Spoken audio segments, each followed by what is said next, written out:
But it's our belief that in a democratic society, we have a right to those.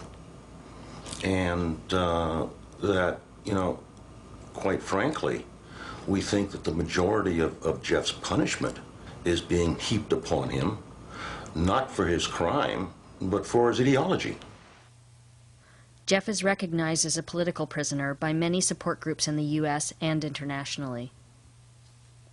International law defines a political prisoner as someone who is incarcerated for an excessive period of time for politically motivated crimes. I am one of many political prisoners in the United States. Jeff's convictions haven't diminished in prison. Unfortunately, neither have the problems he attempted to bring awareness to. According to the National Automobile Dealers Association, the U.S. automobile industry generates $700 billion a year in retail sales. This would make up 20% of all retail sales in the United States. There's 532 million passenger vehicles worldwide. Almost half of those are in the United States. Of the over 1 million new automobiles sold in the U.S. annually, over half are of the light truck class, which includes SUVs. Because SUVs are not considered passenger vehicles, they are allowed to spew up to 30% more carbon dioxide and hydrocarbons, and 75% more nitrogen, as well as be up to 33% less fuel efficient. An SUV getting only 14 miles per gallon may emit over 100 tons of carbon dioxide in its lifetime. The United States in 1997 contributed 291 million tons of carbon, exceeding all but a few other countries. We're the #1 polluter in the world. I mean, we have a few rivals, but overall, the majority of pollution that comes from the United States comes from passenger trucks and vehicles. I mean, we have almost 250 million of them. When you take SUVs into consideration as being the #1 polluter in that vehicle class, well, those are my reasons right there. According to the EPA, increasing concentrations of greenhouse gases are likely to accelerate climate change.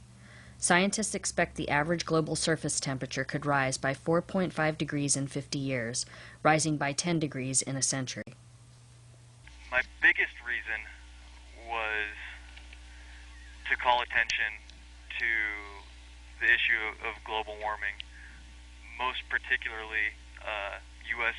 involvement in that. The United States has 5% of the world's population and contributes more than 25% of the world's greenhouse emissions. A report released in 1988 by the Environmental Policy Institute concluded that only the rapid and total phase-out of all ozone-depleting chemicals could begin to stabilize ozone levels in the next few decades. We had evidence back then that what we were doing was going to drastically affect our way of life as we know it. In 1998, the United Nations came out and said that upwards of 50,000 species were going extinct each year. That rate of extinction is equal to that of the dinosaurs.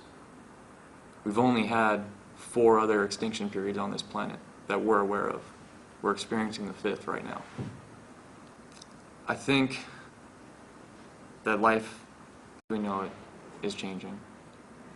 Before I die, I will live to see events come to place that never should have happened. On these views, Jeff's far from alone. Over the past few years, a growing number of people from around the world have been gathering in opposition to the disastrous consequences of global corporate control. I think other people are seeing things in a more drastic state. There might be a level of fear involved of what the future pertains to and what it holds for life on this planet. Acronyms like FTAA, IMF, and WTO have become synonymous with corporate domination, human misery, and environmental destruction. Anywhere that they're going in the world, they're meeting with resistance from people that are angry, upset, frustrated. I mean, I don't believe there has been a country that they have met in that has not seen severe protests. In the corporate game of global domination, it's not just about the power to control the masses and their resources, it's also about the power to control power itself. Oil! Oil! We need oil! What is it good for? Absolutely nothing. What is it good for? Absolutely nothing. During the course of the Bush administration, America's aggressive foreign policy can be traced back to its desire to control the world's oil market. Iraq holds the world's second largest reserves of oil, about 11% of the world's known reserves.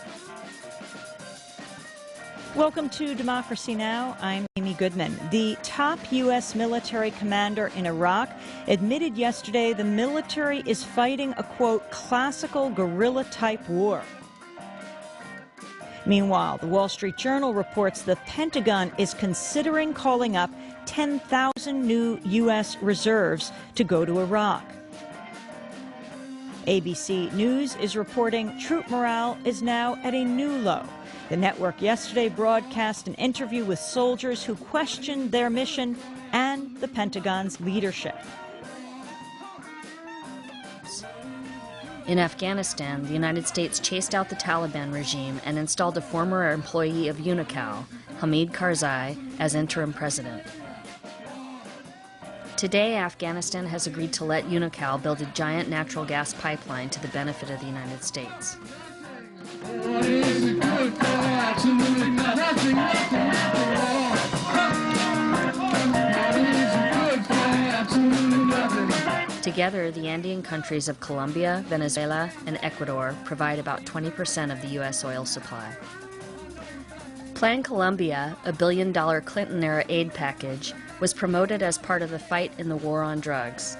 The reality is a fight to remove anti-capitalist rebels from the oil-rich regions of the country.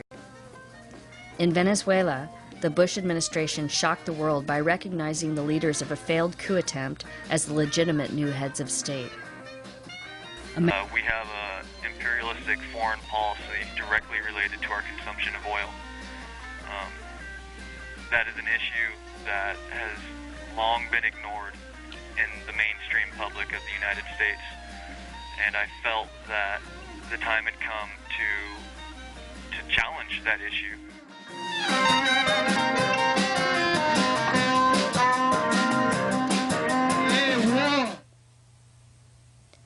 America has chosen to abandon any form of restraint in its quest for complete domination of the world's oil, even to the point of declaring the Geneva Convention a quaint and antiquated document. The ferocity with which the U.S. pursues and silences victims of its foreign policy is echoed on a domestic scale by the mercilessness it shows to those citizens who dare to dissent. To strengthen this movement to free political prisoners, people who, in fact, have played leading roles in developing struggles for liberation, is very key. Not everybody's role in the struggle is on the front line, but those who dedicate their lives to dismantling the culture of greed are obliged to lend their support to those incarcerated for taking action.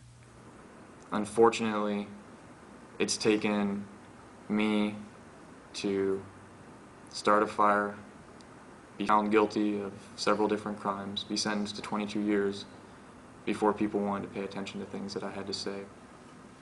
I'm here because I think that the values that Free is fighting for in his life, and his fight is not over, are right. I feel that the sentence, of course, is unjust. An example is made of him in the same way that they want to intimidate us in an ongoing way out here on the streets. It's absurd, just as absurd for Free as it is for Leonard Peltier or Mumia Jamal or any number of other people, whether we know their names or not. I miss gardening. I miss being able to go outside and stare at the night sky. I miss holding hands.